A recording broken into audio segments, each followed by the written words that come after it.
All right. So, you know what I say, better late than sorry and better late than never. So, my apologies for being so late today. I hope you probably haven't tuned out and went to go do something more important than watching this show, which is probably everything else that you do. So, if you're still here, thank you and welcome. We are live on Shally's Alley. It is Friday, September 15th. I don't know why I always say that because what am I, a clock or something? But, anyways, it is Friday, September 15th, and our guest today is Gabi Preston Phypers from, if you don't know this, which maybe you do, from Tooled-Up Raccoons. Okay, so first of all, uh, hilarious. Secondly, what the hell? How did you? That's got to be my first question. How did you come up with the name of a company, which I assume this is your company because you're all like CEO and founder? How did you name Tooled Up Raccoon? First of all, Tooled Up, what does that mean? And why raccoons? Tell me the story. So, Colin, here's the story. So, me and my husband used to run a recruitment agency together. And when we decided in this world of geniusness that we should actually create a tech company to help sources be better, it was at that point on LinkedIn where everyone was like, what's the most stupid question you've ever been asked in an interview? Okay. Right? Like the best question in the world. And there's all this dribble about... Tell me about your experience. Oh, that's even worse. It's like so cringing. It's like, oh God, can we all get a little bit more creative in this world? Tell me about yourself. How do you... Tell me about yourself. Where do you see yourself in 10 years? Yeah, I'll have your job in 10. Actually, make that 5. You can just have a break now. It's fine. But for us, like the question that came out, like the question that people kept asking was, what animal best represents you? Okay, it's a question I hate more than anything in the world in an interview. But it kind of got me thinking. And when we were naming the company, it's like, well, actually, what animal best represents a recruiter? And my husband, being the man that he is, was like a lion, a tiger, and you kind of got this posturing, right? You get the vibes. And I was like, well, what about a raccoon? A dragon. And he was like, why? And he was like, well, because people hate them, but then they love them. They kind of want them.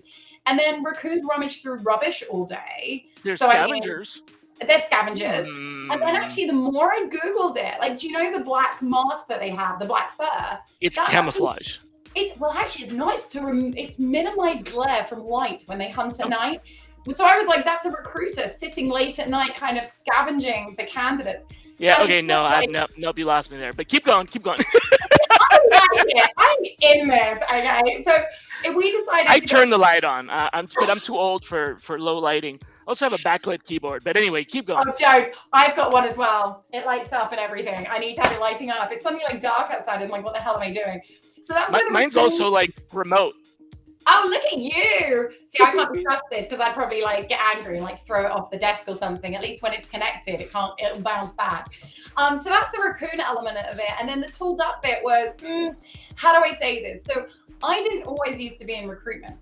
Okay. I know that. Yeah, I was reading your profile. Very different career. And you really definitely have an eclectic sales background. I've done it all. I've done I don't know what custody is, but something with banking. I'll tell trading, you all about investing, that. Yeah. You're gonna love it. But what was interesting is when I sat that side of the pond and I was working in banking and I had recruiters kind of trying to approach me to be like, you should come to this job. All the ones I engaged with were absolute tools. Like, they just bugged me. Like, there was no skill, there was no finesse about it. And I was like, well, let's tool them up. Like, they're just absolute tools. And Mitch was like, oh, we're giving them tools to be better. So you can take whichever line you want for why we're the tooled up part, but that's how Tooled Up Raccoons came to being, should we say. Please say raccoons again. Raccoons. Oh my God. I'm going to play that on loop on my next visit. Raccoons. Awesome. Raccoons. I'll make like a DJ mix for you and send it over. How about that? Yeah, we eat raccoons. Wait, no, raccoons. I can't say it. Raccoons. I'm terrible with that. Other than the Hispanic accent, which is my original accent, I'm terrible with that. But I love that you have a raccoon icon on your profile, but I hate that it's in your name. Because it's like my pet peeve. I do a lot of automation. Yep. And when I scrape content that comes from, aggregators and stuff like that, the name that the person has on LinkedIn ends up being the name that gets imported, Mhm. and the field, first name or last name, if it has a character, it like just throws everything off because it's this I extra. I love it. And that, to be fair, is why I do it. I don't do it for any other reason. To Because what you do happens it to is, disturb me. Okay, I get it. I, Yep, but the problem is I know when you that's run funny. a company, everyone likes spamming you. Like Yep. they're like, I can do Do everything you for you. get spam that says "Hi, raccoon"? Oh, don't. I get, hey, Gabby. And Okay, it's because the emoji doesn't work for them. It's it's just like a a question square mark. quiggle. Yep. It's See, just, no, I clean that up. I'm gonna always clean that. I always clean it up, but it's a no, hassle. these guys don't. And what I love about it is because I'm like, I don't even have to read the rest of the email. I'm like, you couldn't give a monkeys who my company is, what I've done. Delete, delete, delete, delete. It's like, it's for me, it just does a really quick cleanse. If you want to talk to me, you want to invest in Yeah, my time, write a bloody email and write my that's name a right. really good reason to put an emoji on your name. But I actually have a script that I run that cleans that up. Yeah, but that's because you're clever. No, Most that's people because I'm aren't. lazy and I don't want to have to manually do it. And I also don't Okay, want to we'll be call the it lazy, embarrassing but person okay. that says, "Hi, Gabi, blah blah blah blah." That doesn't make any sense. It doesn't, Yeah. like, but this is the thing I get. I just sometimes I think there's so much automation out in the world that it's just, you have to find a way of quickly identifying the rubbish from the genuine. And this, for me, having that little raccoon is a nice little red flag that this stuff's automated and actually you haven't even researched my company or know what I do for a living. Funny, you know, I have a filter um, on my inbox Yep. that looks for basically it looks for my official job title, right? Okay. Because if anybody is messaging me and their message says something like "Hi, Shally," as the official job title of name of company, blah blah blah blah, spam spam spam spam spam. So nobody who ever emails me uses my official title, and it's not in my signature because in my signature I have a more toned down title. Yep. So the only way they have my official title is if they literally scraped LinkedIn and are using Yep. the full global head of talent sourcing and people analytics. So it's like, "Hi, Shally, as the global head of talent sourcing and people analytics," delete. And you're like, I'm done. But I think everyone in the world is getting to that point where there is so much mass mailing. We're all setting up little traps ourselves to be like, don't have to read, don't have to read, don't have to Wow. read. Because you have to, right? You have to protect yourself against the rubbish that you're being inundated with. And you have to cull it somewhere, right? So if you can cull it, why not? Someone Yeah, has to get yeah. smarter to Now, message for it. those Americans, culling means getting rid of. Oh yeah, sorry. Just in I case. think I have to translate these things. I'm so British. Yeah. Yep. But it's cool. You know, we in the United States think that that's a very cool accent. Second, or maybe first only to the Australian accent, which we also think is very cool. But reverse, I don't think is like an American in the UK or in Australia with an American accent. I don't think is the same kind of like, "Oh, say that again."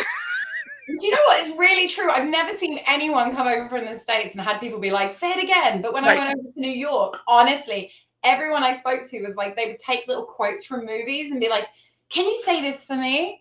And I Yeah. was like, what was it? The one they loved was Spot of Tea.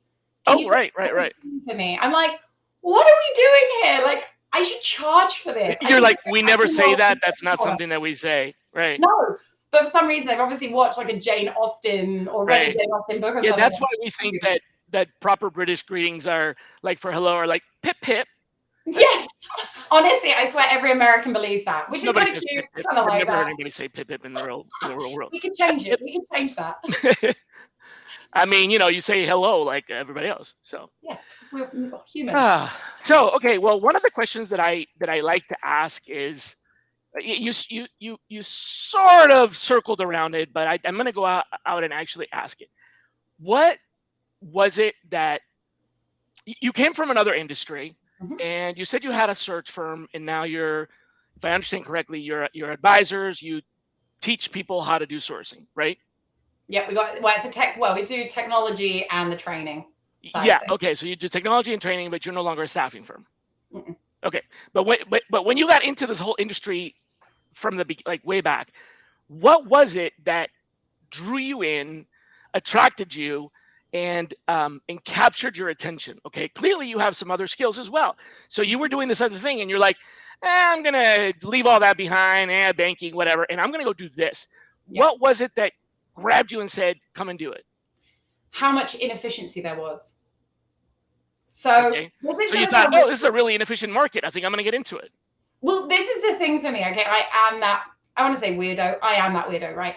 I love operations. I love looking at operational efficiency.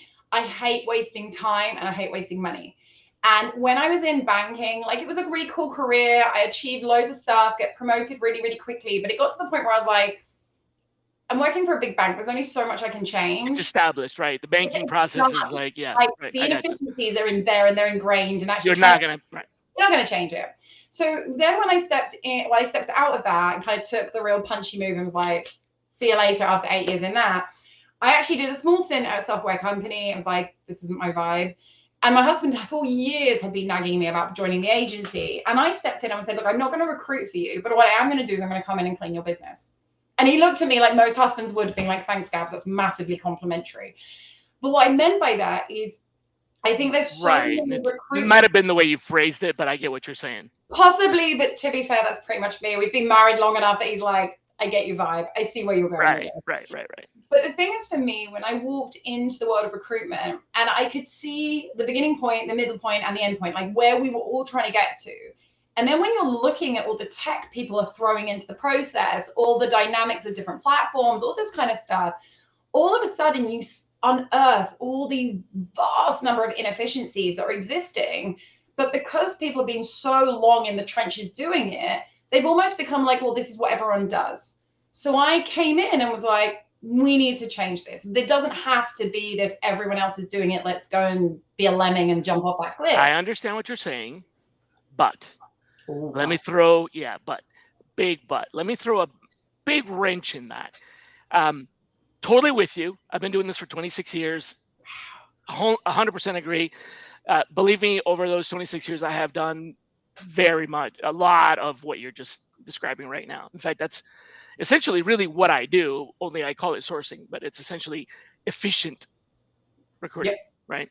Because sourcing is a part of recruiting, and it's not a separate job. It is a specialty, not a separate job. It's not like you are a sourcer, you belong here, you're a recruiter, it's, sourcing is a part of recruiting, marketing is a part of recruiting, so it's the same kind of concept, but really it's about optimizing efficiencies is really what it is. So I've been doing this for a very long time, and you're in another country, so I don't know how much of your optimization has applied here in the US. Much? Not a lot. Some businesses, yes. Not a lot. Okay. But not a lot. Yeah, this is where I'm going with this. There are some, sadly and unfortunately, inherent inefficiencies that here cannot be solved. I think in other countries that don't have some of the obstacles, I'm trying to be polite here. Oh, come on. I want you to say it. What particular ones? Rules and regulations, right? Okay. So, for example, we have, and I can be very specific, we have something that's required here in the US that most recruiters nowadays don't even know about, but it is an absolute requirement, and it's called an applicant flow log. Okay. So this applicant flow log, if you were in the business many, many years ago when it was still done in pencil and paper, you will remember having to fill out a document with the name of the candidate, the job that they applied for, and the reason that they were dispositioned, so that when you're audited, you can explain why you didn't hire Gabi and instead hired Shally, and why it's okay that you hired a male, not a female, and that's not an adverse impact based on their gender. So, right, nowadays, ATS systems have built-in applicant flow logs. Yeah. But because there is the requirement to have that applicant flow, even though it's handled by the software and it's automated, there are certain things that we cannot do. For example, we can't just delete a rec because that deletes the applicant flow log. You have to mark it up something different. That's right. We have to disposition people. So when you look at a recruiter, nowadays, you look at a recruiter's inbox in an ATS and they have 5,000 applicants. Yeah. You are thinking, oh my God, that is so inefficient. Let me tell you how inefficient that is. And they're thinking, yeah, can't do anything about it. I mean, But the thing is, I can't just delete all the candidates. But you don't have to. And I think this is the thing when people look at efficiency, like I agree, like having that many of candidates in there that have been rejected, aren't relevant, just because they applied, I have to retain them. That ends up being a mass load of data. But the thing is, for me, the difference between that causing me a pain, like, yeah, it sits in a database. Yes, that probably is going to end up costing me money at one point because I'm going to have to increase storages and all this kind of stuff, depending on the side of company. And let's be honest, every tech company in the world is like, well, you can hold 5,000 records. Oh, by the way, there's an extra charge of like 20 quid. Yeah, but I'm talking about you have to disposition them to close out the rec. Yeah, so it's not the storage that I'm concerned with. It's unfortunately the inefficiency of the process. And let's face it, here's the real inefficiency. In amongst those 5,000 are the 20 candidates that you really want. How do you get to them? Well, this comes down to the technology you're storing in, right? As far as I'm concerned. And this is where, honestly, from what I've seen in my bubble and the companies I've been interacting with, data gets stored in a graveyard and it gets dumped and left to die, and you will never dig it back out again. Because a lot of these platforms, and this is where the disconnect happens, okay? A lot of people go and buy technology because it looks shiny and sexy and Mm-hmm. And they buy it based on this kind of shiny object, right? Sure. They aren't being taught how to acquire technology in a smart way and ask smart questions. So questions like that, right? Sure, granted, if but data in, how do I get it out? But you have to keep it in there because of the law. Absolutely. But the thing is, just because you have to keep it in there should still be a data set that you should be able to access and pull out. So like you said, if there's 20 people in it, with that data that's being held, you've just bought a technology stack to hold it, right? That's what we've done. Mm-hmm. You have to hold it in there. If there are 20 people in there, that means there are potentially 20 people, let's call it 20, right? There could be 50, there could be one. You need to have a mechanism and a way that is efficient to go and get that data out. If you have adopted a piece of technology that you can't go and hunt for those candidates to refine them and pull them back out in an efficient and optimum way, you made a really stupid purchase. That's every ATS though. So everybody made a stupid purchase, is what you're saying. But then this is the thing, right? Everybody made a stupid purchase. Well, yeah. I think you're right. I'm okay. We don't disagree there, but that's what I'm saying is this is a built-in inefficiency. It is. And I think, but for me, a lot of that inefficiency is driven as well. Like when you look at a lot of those technologies that are built and designed for recruiters, they're not actually built and designed by recruiters, by people who have actually had to handle what's happening. And that takes me to the second point that I was going to make about that. That's exactly right. So here we go to the second one. So you've got things like applicant flow logs, and there are many others, right? It's not just that. There are regulations that you have to post the job. Yep. So therefore you are forced to take applicants, even if, right? And the appropriate response, by the way, the appropriate response from the market to a recruiter posting a job to every job board with a description that isn't very specific is that candidates apply to every job. So you're essentially causing the problem yourself by posting jobs like that. But anyway, we're required to post it. And so there's all these regulations. But here comes the biggest problem of all in this technology space. And that is that because of this rule in the United States, where most of the software comes from, it doesn't come from other countries. And if it did, it can't work here because of this reason. All these ATSs are not tracking candidates. They're not tracking applicants. The whole name is a complete misnomer. An applicant tracking system doesn't track applicants. An applicant tracking system tracks requisitions. The life cycle is around a requisition. Think about it. What do you do in an ATS? Open requisition, fill requisition, close requisition. Yep. Doesn't have anything to do with candidates. So by default, the system is designed to manage a workflow of an activity that, being a process-oriented person, the workflow centers around open rec, close rec, open rec, close rec. The candidates apply and apply and apply and apply and apply and apply. The system itself is just, the design of the system is inherently and permanently flawed. So the best way to solve this efficiency problem is quite literally to blow up the ATS. It should not exist. But this is but it's required. Come back to my earlier point about looking at the recruitment process and being like, what makes sense and what doesn't make sense. Like what you've just shared makes complete sense. And I'm sure there are loads of people watching this nodding, going, you're so right, you're so right. But then what are they going to do next month? They're going to go and pay for that bill for that ATS. right? You have to have an ATS for the applicant flow log. You have to have an ATS for the But the EEOC crazy, and the OFCCP, and but the therefore crazy it's thing is, if the yeah. ATS, as it stands today, isn't doing the job it needs to do, is anyone else sitting out there going, someone needs to step up and build something that actually does what it needs to do? And the problem is, it's Many, many, very, many, many, very well. many, many, many years ago, there was an ATS that had, don't laugh, but it had optical character recognition and could scan, because back then people still faxed resumes or even mailed them. Okay, Oh, or lush. we're bringing back paper resumes from a career fair. So this, this is a long time ago.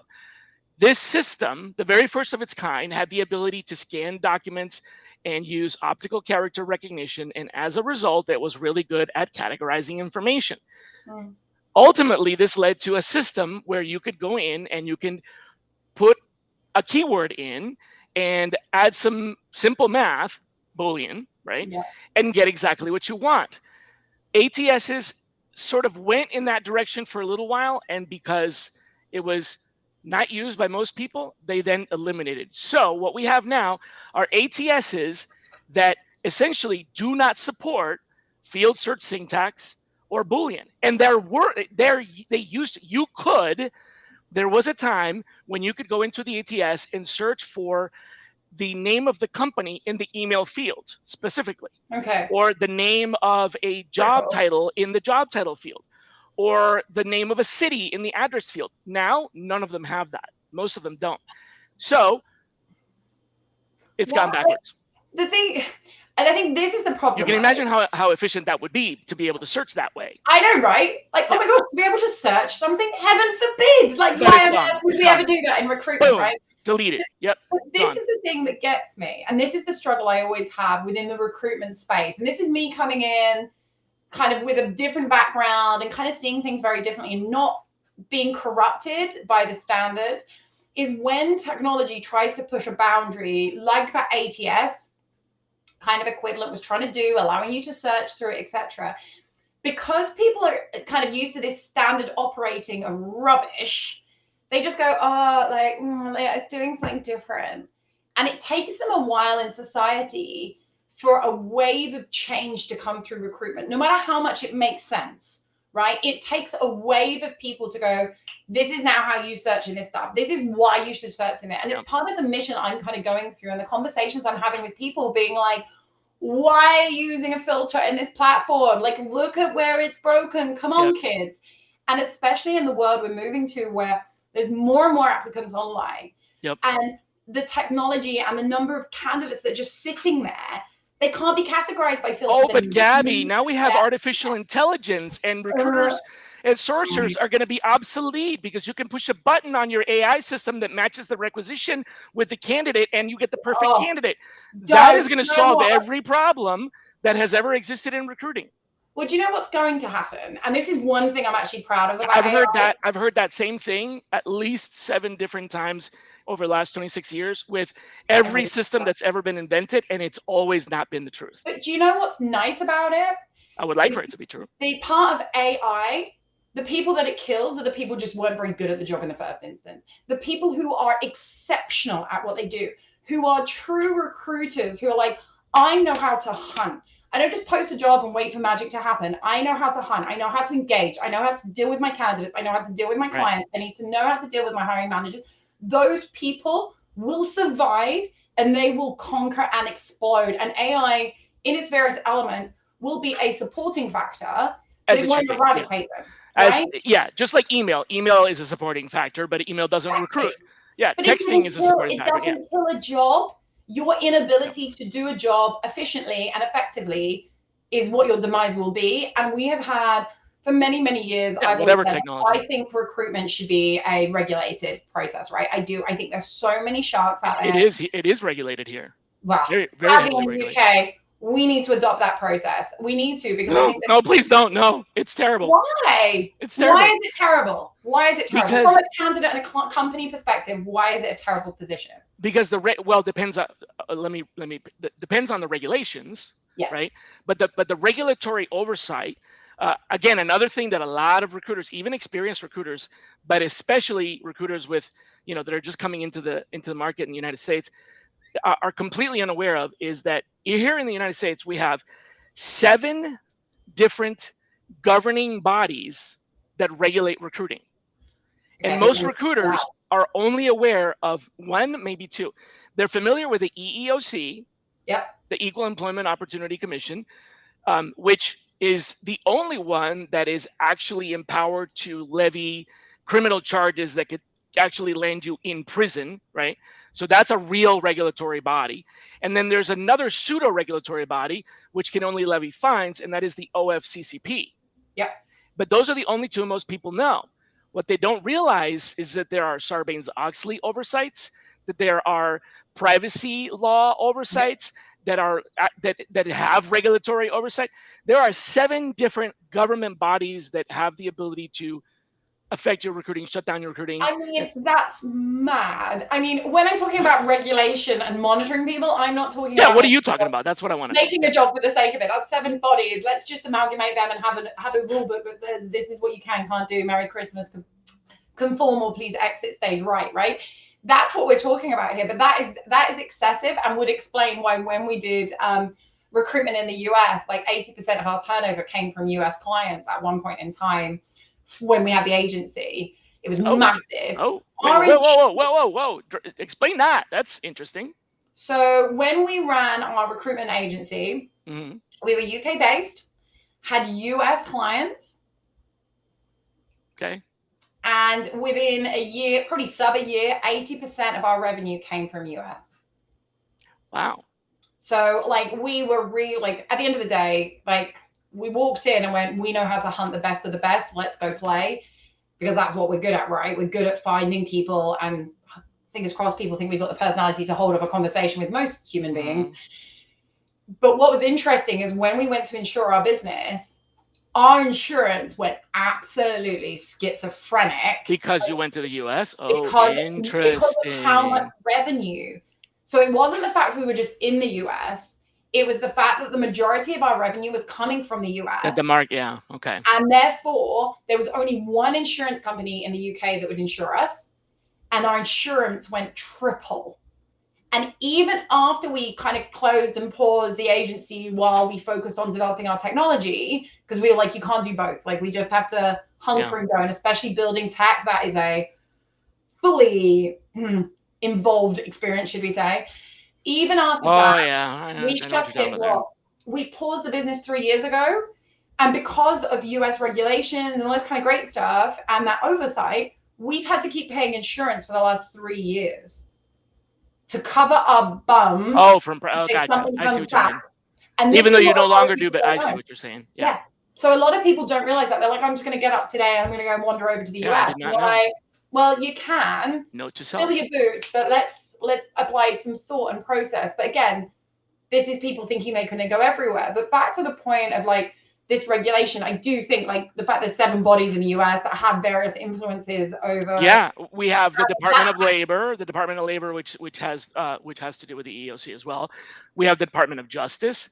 We have the Department or the Office of Personnel Management. Yeah. But then there's also the Family and Personal and Medical Leave. So there's basically medical oversight because of medical privacy and so on. Disabilities is a thing that, there's medical, and there's also Civil Rights Act. And so oversight or regulatory can be crippling. A protector, but it can also be crippling. Yep. Oh yeah. And I mean, to be fair, let's be honest, from my days in banking, like within the last kind of 3 years of my career, the regulations went like that. Oh, and yeah, with like terrorism. Page left, crime. Orange is going to become your new color, right? It's like, it was so dangerous. And the risk of being put in prison for moving slightly wrong, for many people, was like, this is not worth it. I'll see you later. It gets too much. Right. But then on the flip side of it, you've got so many recruiters out there who are rogue and they're doing weird and funky and wonderful things in their own little bubble. And I kind of feel for a lot of companies that lean into some of those agencies where you're looking at them being like, you like want to scream at them and go, please let them go. Like they're not looking after you. They're doing weird things. They're very ruthless. Like I heard a recruiter. You're taking chances. I see what you mean. Yeah, Yeah. like there was a recruiter many, many years ago who worked in an agency, and they had presented a couple of clients, or candidates rather, to this client. This client was like, I want to interview two. Interviewed two of them and wanted to offer the job to was like, I'm going to offer you this job. The one was going to have a higher salary than the other.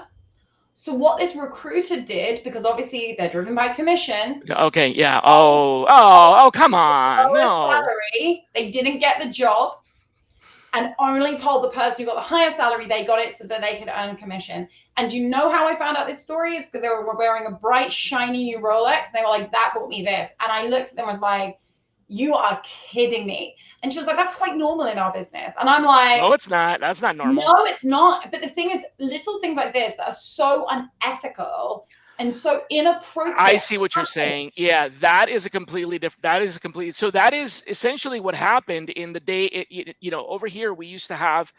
I don't know what the other countries did with this, but in the United States we used to have essentially telemarketing or phone solicitation for business.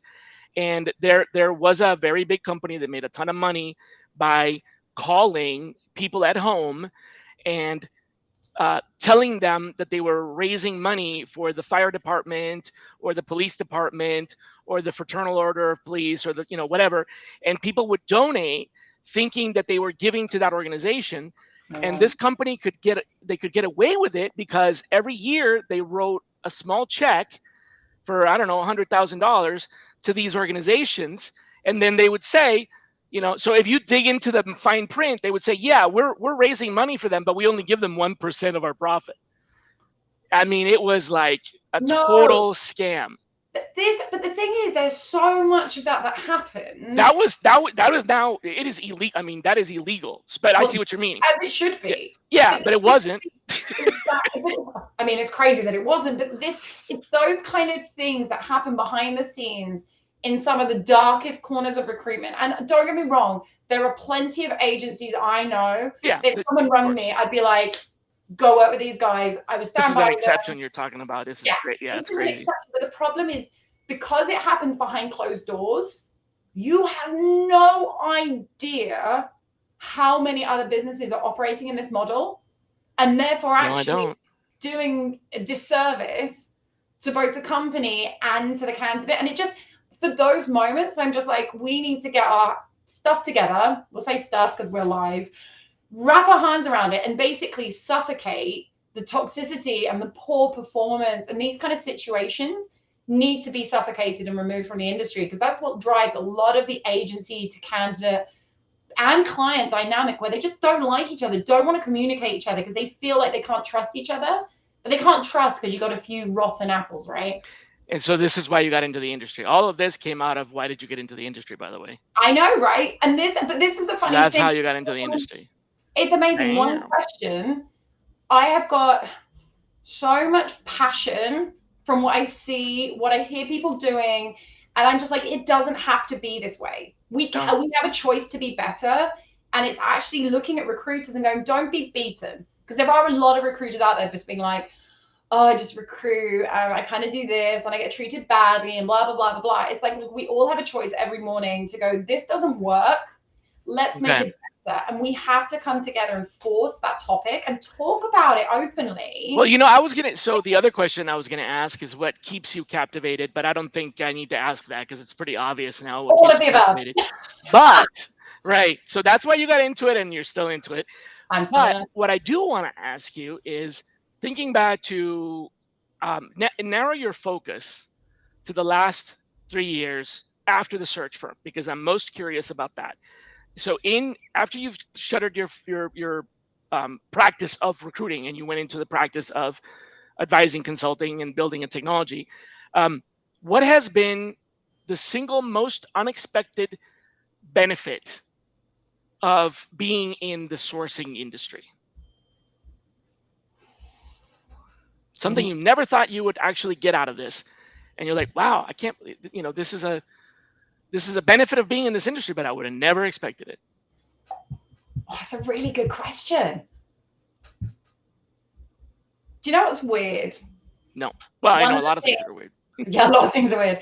One of the things I never ever thought I would get out of being in this industry was being surrounded by a group of people who really get it. Like, do you ever walk around thinking I've dropped off the edge of a planet and no one understands me? Me?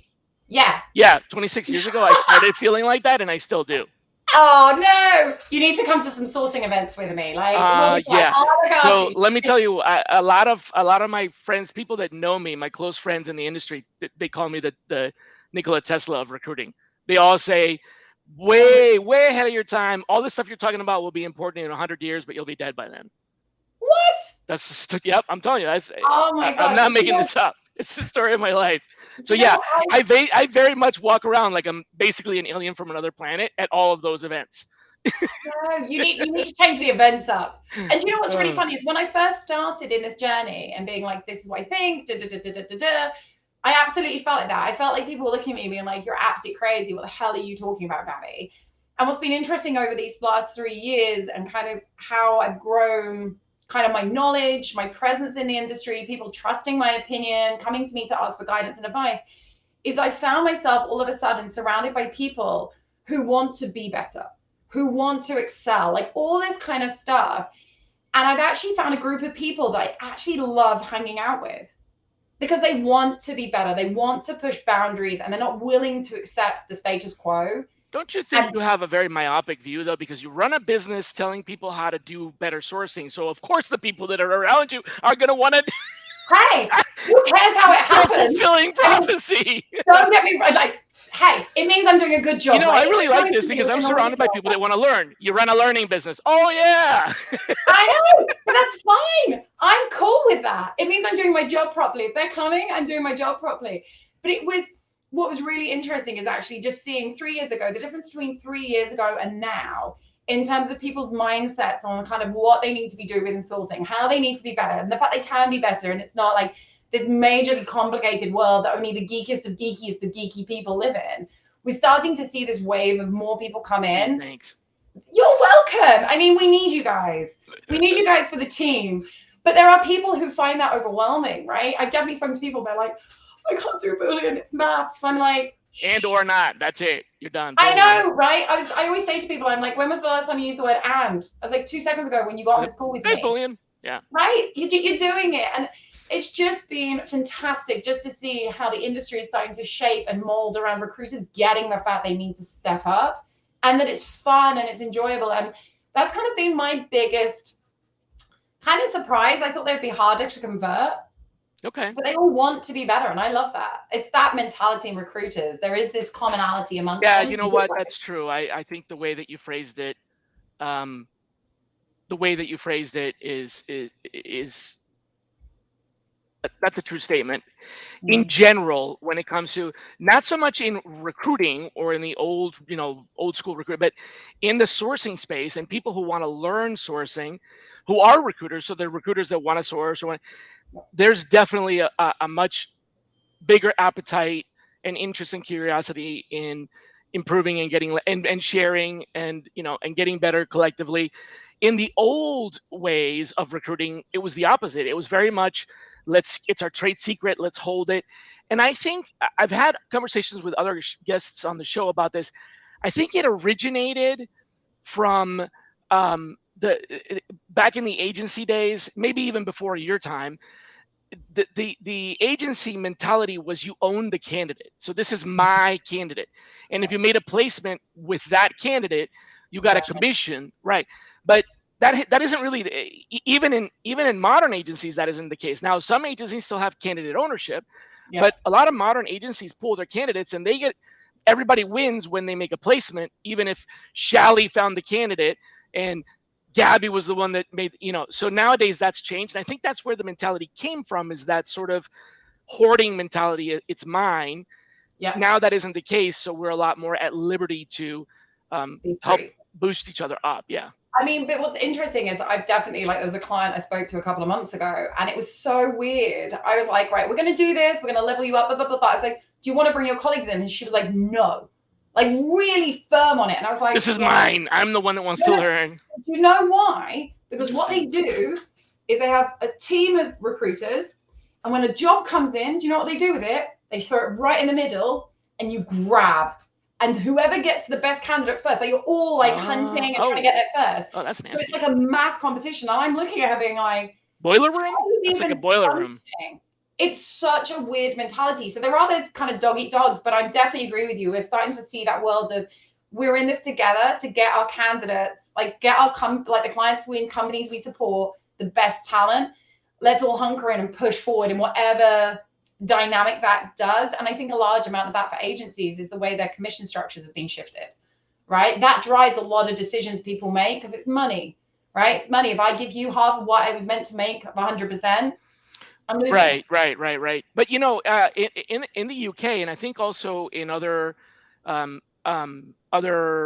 former British colonies, um, the tipping mentality isn't there. So, for example, if you are a waiter or waitress in a restaurant in the UK, you're paid an adequate salary, and Yeah. tips are not a required part of your job. But here, that still hasn't taken place. It's still Yeah. very much. So I think the mentality here still culturally is still very much of everyone. Everyone fends for themselves and has their own. Um, everybody makes their own tips. So there's still a little bit of that I think is the scrappy American culture of make your own way. Which I get though. Like I remember Yeah, going over that's how we are. I before. mean, I'm not criticizing. I'm just saying that's It's just, a but big that's the difference. thing. Yeah.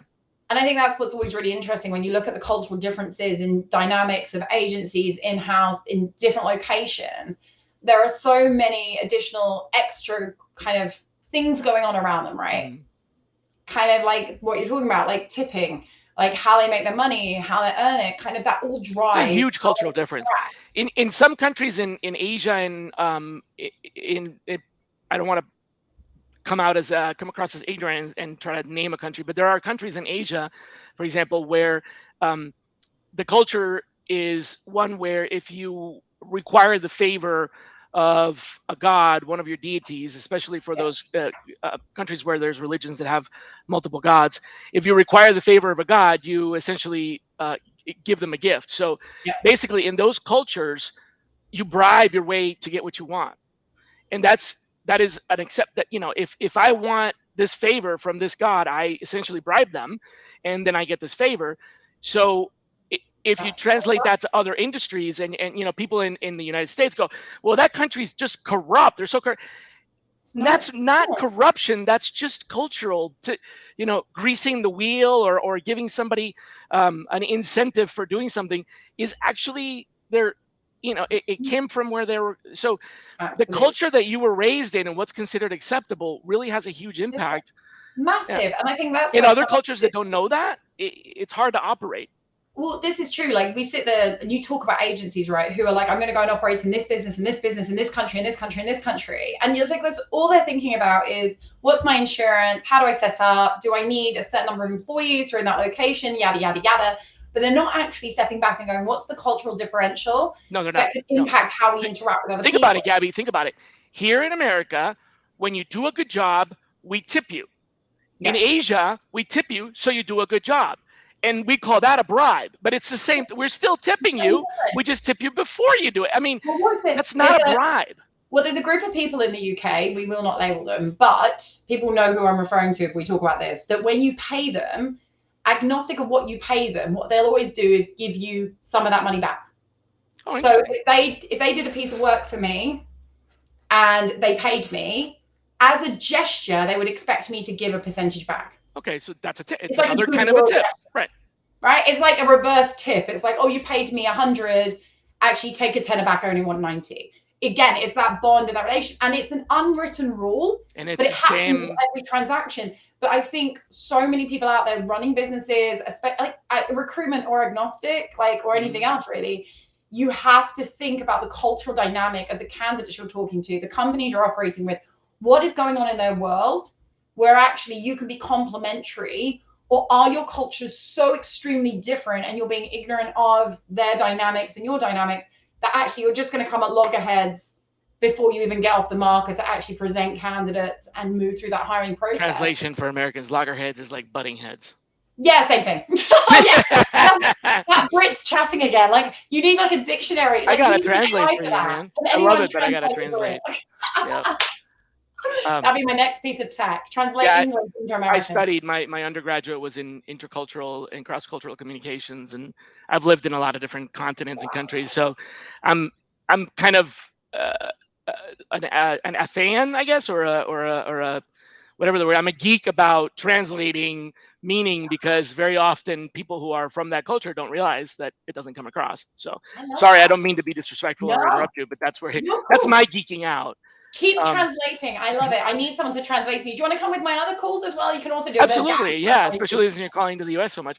So normally, Gabby, I would ask a question around a difficult role that you worked, but I I'm much more curious in the last 3 years of your career. So let me flip that question around a little bit, and I'd love to ask you about what is the most odd or unusual request that you got for sourcing? Like someone came to you and said, "I'm having the hardest time finding this," and you were just like, "Wow, I've never heard of that before." Like, what is the oddest? Yeah, you got it.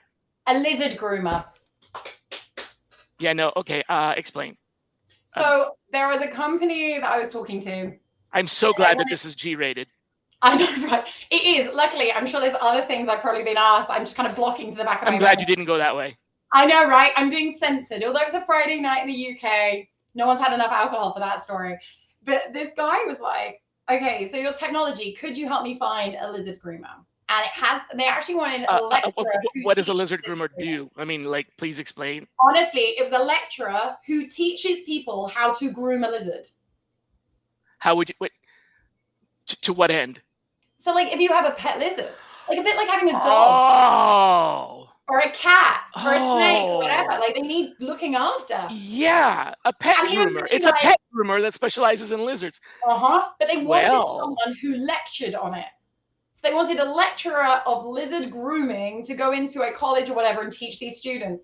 I was like, I actually thought they were joking. Like, honestly, I was like laughing. And he was I'm like, thinking you're joking right now. yeah, God, you're going to find one. But it was, he was like, how can I write a Boolean string to find people who've done this? And it was hilarious. It was like, I think it's one of the funniest strings I've ever had to write in my life. But it was so cool because I kind of liked how far it had to push me outside my comfort zone of like the normal, like, can you find a software developer? Or it's like, can you find a chef? Or can you find, Yeah, I right? just found somebody for you if you still want. I just I pulled it up. did. You're like, Yep. if Gabi's client's listening. I thought you were making it up, so I went and I found somebody. Yep. I have someone who actually teaches lizard grooming. It's amazing, right? This is real. This is It's real. a This is real not. I job. just found somebody that as she was Oh, talking. So it's yeah, crazy.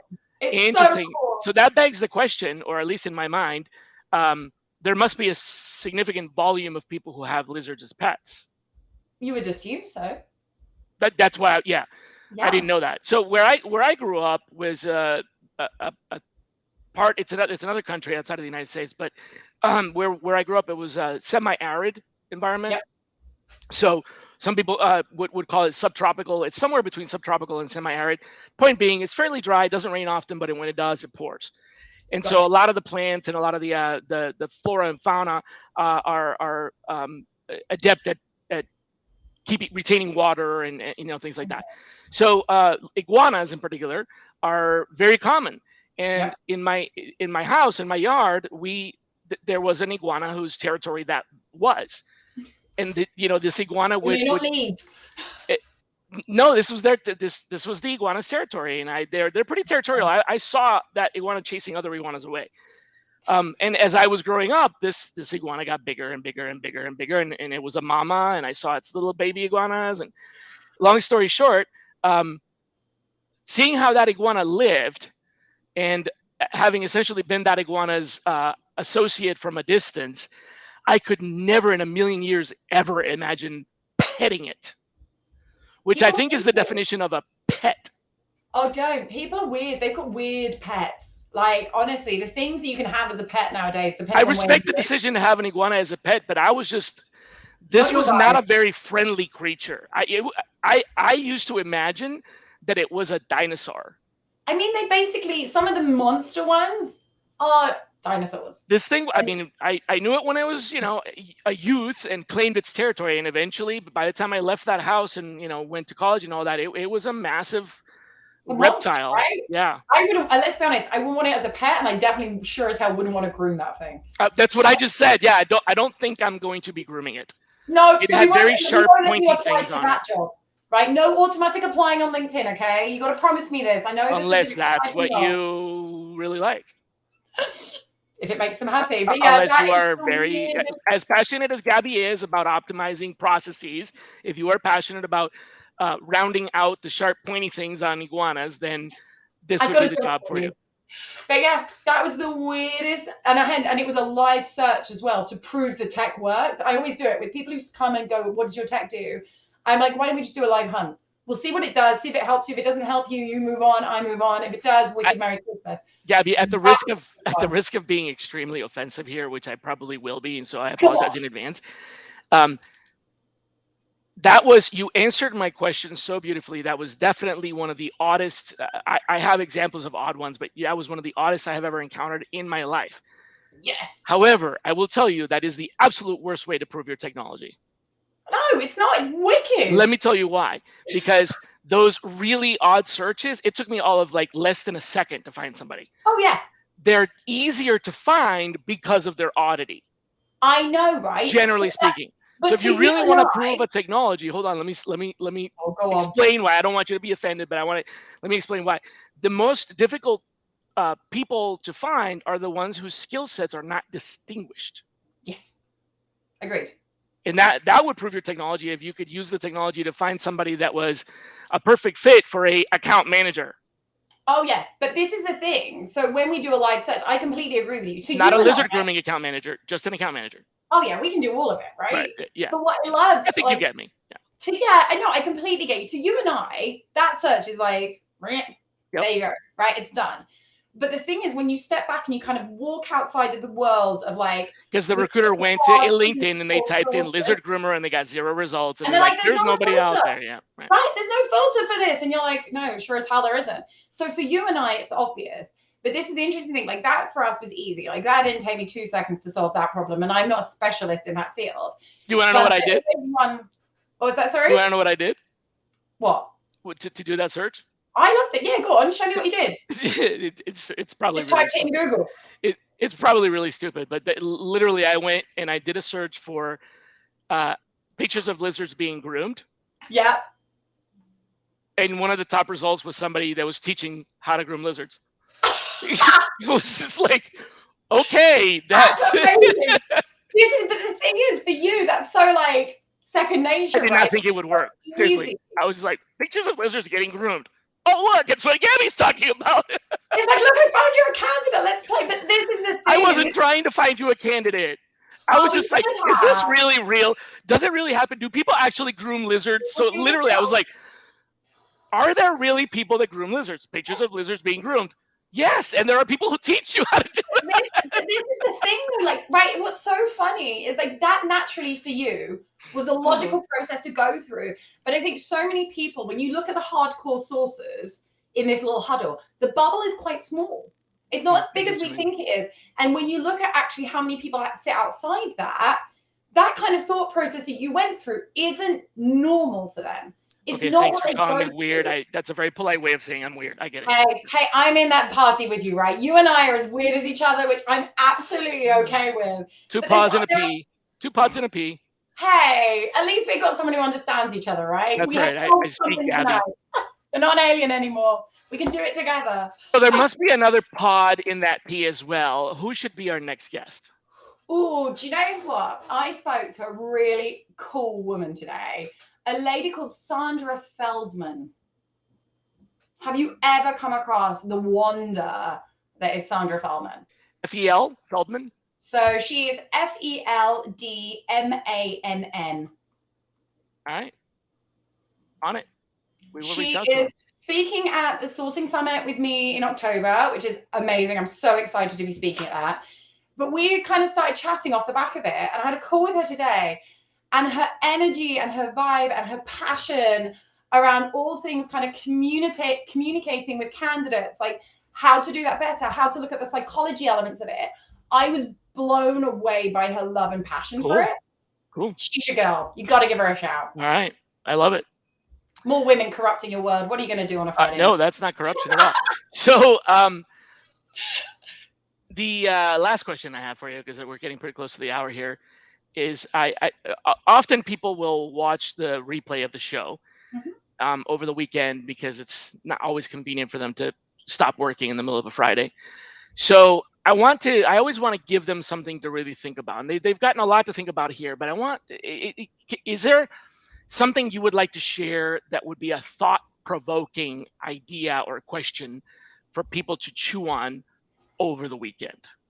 Do you know what the simplest question is? Uh, If you are sourcing candidates, are you truly being as inclusive as you could be on your searches? yeah, yes. Is that the answer? Yes. But you're telling them to Some think people about it for won't. themselves. For some people, that answer is actually far deeper. So a lot of people won't have, like for you, for example, you have that conviction in your answer because you know how to source and you have this full skill set on how to navigate all these requirements. For a lot of recruiters out there or people sourcing, whatever you want to call them, they will always have in the back of their mind, they're like, have I done the best search? Have I got the best talent? Have I got the most inclusive talent? Like they'll have these niggling doubts. Yeah. And the reason I ask that question is because if you are having that niggling doubt, today is the day to change it. And if you're having that doubt, I applaud you because you're thinking about the right thing. Exactly. Yeah. So the question, sorry, I probably should have let you. The question is, if you're sourcing, Yep. are you being inclusive? Are Yep. you finding everybody, or are you okay? I love that. I think a good tit for tat there would be if you're posting your job on LinkedIn, are you being inclusive? Because only certain people go to LinkedIn. 100%. Yeah. 100%. You have to think outside the box. Like it's not just one dynamic. And I know there's lots of sources out there who are like, have a love affair with X-ray or have a love affair with in-platform sourcing. For me, I have this love affair with knowing all the skills, knowing how to do all of it. And then I know how to push and pull it depending on where the candidates are. And I think all recruiters should have that full armory, as we call it. Yeah. So they can do the best by their client, their candidates, whoever it may be that they're doing this for. Yeah. And you can sit there at night and go to bed and go, I've absolutely owned that. I have given you the best of the best. I have, yeah. And simply going to LinkedIn isn't it. I gotta tell you, I've been doing this for a very, very, very long time. And I was very early on LinkedIn. In fact, one of the first 100,000 people in there. And I was, yeah, I was actually instrumental in helping them build they didn't want to get into recruiting. But anyway, what I'm trying to get to is, long story short, I used to tell people about LinkedIn as a tool, but now everybody uses it. And unfortunately, now everybody depends on it. And never have I ever been as convinced that a lot of folks are not on LinkedIn as I was yesterday. So in all my years, I still look, I still experiment, I still ask questions, and I still learn. And what I learned yesterday, because I was challenged by a task that I had to complete on behalf of a business leader at our company. And this challenge, this request was they wanted to be able to aggregate the background profiles of all of the people at the company that had a particular job title. Now, there are 30 people at this company that have that particular job title. And my first instinct was to go to LinkedIn because it's the easiest place to get a profile. Now, keep in mind, the objective wasn't find the LinkedIn profiles; it was find their background. We want to know where these 30 people came from, because when we hired them, we didn't retain their information. So I want to see the background of these 30 people. And so I went to LinkedIn and I tried to find all 30 of these people. I only found 17. I know their names. I know their email addresses. The other ones are not on LinkedIn. They are not on LinkedIn. Not, and I'm not talking about private accounts or whatever. I know how to source. They were just not on there. So that is a huge, yeah. That I was shocked. I mean, that means that a little bit less than half, 13 people out of 30 had no LinkedIn.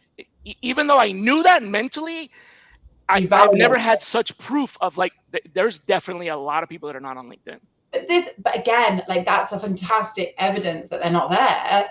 Plus the evidence and kind of more weighting behind the argument of every recruiter should have a full set of skills. Bingo. You Oh hunt, man, that's the come perfect in, way to end the hunt, show. tame, and get out. Yep, I love it. It All should right, be. mic drop, Gabi. All right. Mic drop. Thanks everybody for joining us. We'll see you next Friday. Gabi, we'll hope to have you on the show again. Thank you for your time. Appreciate it. I know you have other things to do, so this is a generous gift to all of us. And well, bye everybody. Be kind to each other. See you later. Take care.